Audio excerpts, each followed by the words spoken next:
This radio program is PG-13. Parents strongly caution some material may be inappropriate for children under the age of 13. The following program is sponsored by Michael W. Smith. The views expressed on the following program are those of the host and not necessarily those of staff, management, or ownership. Phoenix, Brother Mike is back on the radio, Maricopa County. What's up?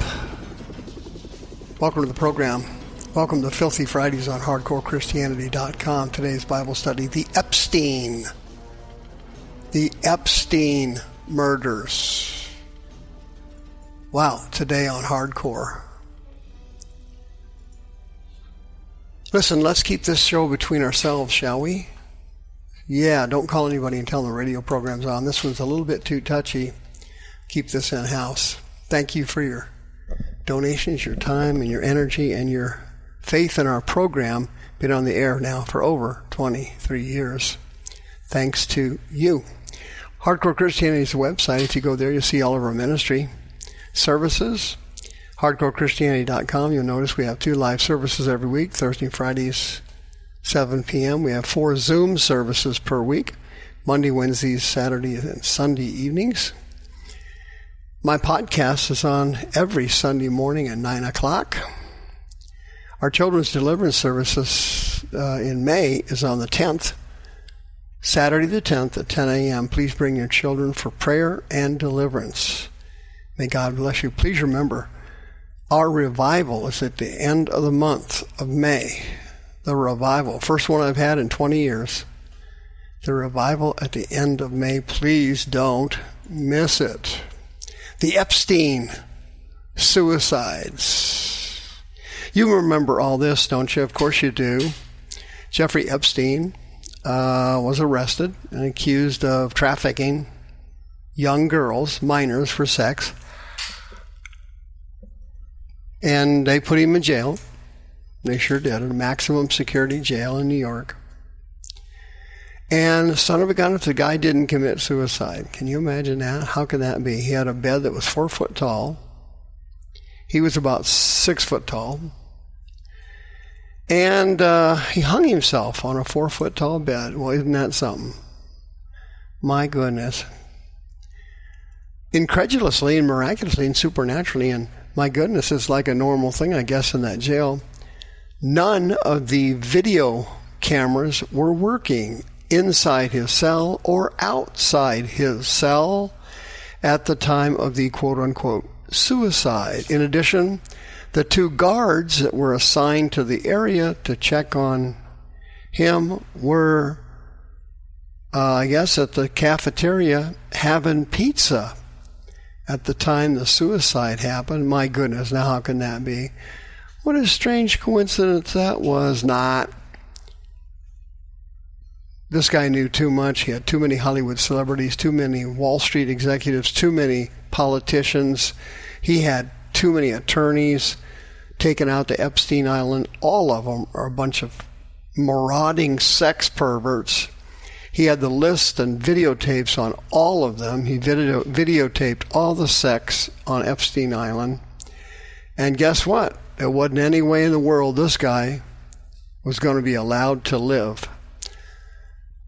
Dr. Michael Bodner examined the body after the death and said there was no way it was suicide because his atlas vertebrae at the top of his spine was fractured, giving the impression of being strangled. Of course, he was strangled. What an unbelievable situation. But here's the sad part. One of the girls that was trafficked, her name was Virginia, came out, and there was a very interesting story following her. An even more interesting story is the enemy of your soul. And here it is, Satan himself, Greek word is Satanas, the adversary, the accuser. Satan is described in Matthew chapter 13 by Jesus as the enemy and the evil one. He is described by Jesus as the prince of this world, Greek word for prince there is archon, meaning ruler, and the Greek word for world in that verse in John 12 is kosmos. It means humanity. Satan is the ruler of humanity. John chapter 8, he is a liar, a murderer, and the father of lies. Not much of a testimony for this guy. Jesus made several other negative statements about Satan in the New Testament, proving that he is a intergalactic monster who is a marauding, mass-murdering psycho. And sex trafficking is one of his favorite hobbies, and to him it's a hobby.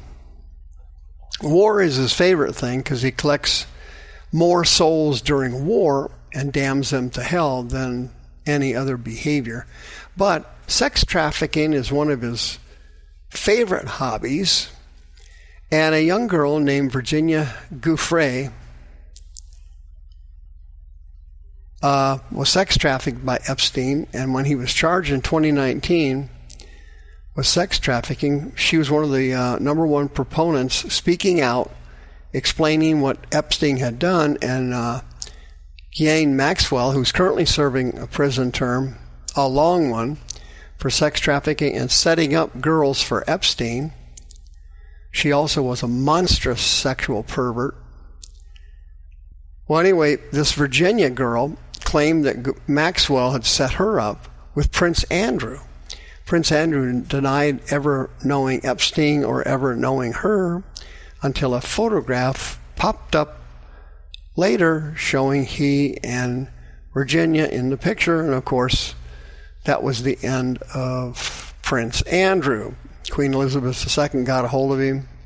He turned in all of his military honors and badges and everything. And he went through cancel culture in England and disappeared, never to be heard from again. Considered to be a national loser. Well, something happened to Virginia a couple of days ago, and you know what it was. She committed suicide, and she is dead.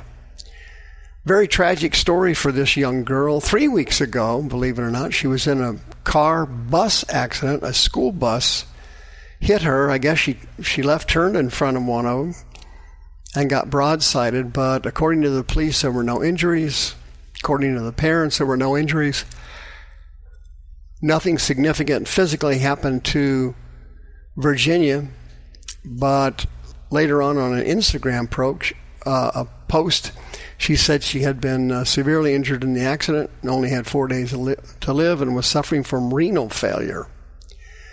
In addition to that, recently, a year or so ago, she had quit her marriage. Apparently her husband of 22 years had been physically beating her off and on for years. She had been abused by her husband. In addition, this woman had been sexually abused several times as a child by different people and other relatives. And what happened here is a textbook example of severe child abuse. Here's what happens. Let me explain it to you clearly. Demons enter a child's body when they are physically, sexually, or emotionally abused as a child, particularly when it's verbal abuse.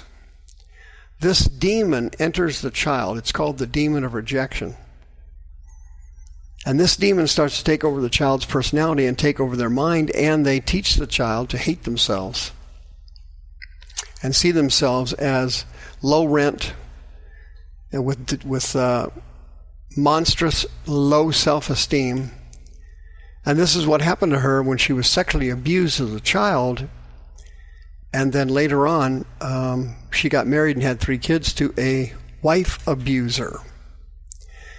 This was after she had been sex trafficked by Epstein, and all this behavior kept increasing the numbers of demons in her body and her brain, and the spirits tormented her mentally and emotionally, literally for years.